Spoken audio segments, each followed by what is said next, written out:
نحمدہ و نصلی علی رسولہ الکریم۔ پولیس رپورٹ کے مطابق 22 اگست 2023 کو چیئر لفٹ میں 7 طالب علم اور ایک مقامی شخص گورنمنٹ ہائی اسکول پٹنگی جانے کے لیے سوار ہوئے۔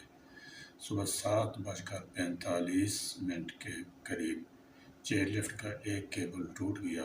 کیبل ٹوٹنے سے چیئر لفٹ بیچ راستے میں فضا میں معلق ہو گئی۔ چیئر لفٹ زمین سے 900 فٹ کی بلندی پر پھنس گئی۔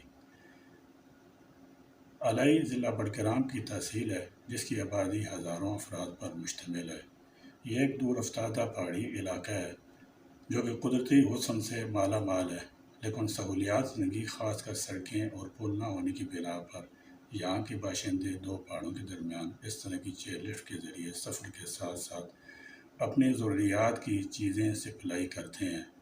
اس سے دو فائدے ہوتے ہیں: 1 گھنٹے کا سفر چند منٹوں میں کٹ جاتا ہے، اور دوسرا، جب بارش کے وقت ندیوں میں طغیانی کی وجہ سے زمینی راستے بند ہو جاتے ہیں تو لوگ انہی چیئر لفٹ کے ذریعے آمد و رفت کرتے ہیں۔ پاک فوج اور مقامی افراد نے ریسکیو بڈگرام چیئر لفٹ آپریشن کو کامیابی کے ساتھ مکمل کر لیا۔ بچوں سمیت 8 افراد کو بحفاظت مقامی افراد کی مدد سے ریسکیو کر لیا گیا۔ الحمدللہ والشکر للہ۔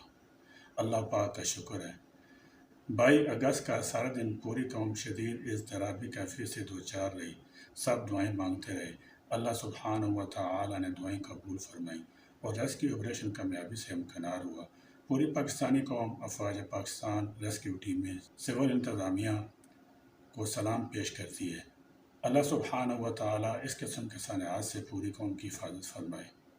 ان چیئر لفٹ کی فزیکل چیکنگ، انسپیکشن، لوکیشن یعنی رستے کی حالت، بیٹھنے کی جگہ وغیرہ کے بارے میں حکومت متعلقہ حکام و اداروں کو ہدایت کرے کہ وہ ان چیئر لفٹس کی باقاعدہ چیکنگ اور انسپیکشن کریں تاکہ مستقبل میں کسی ایک کی لاپرواہی اور کوتاہی سے قیمتی انسانی جانیں ضائع نہ ہوں۔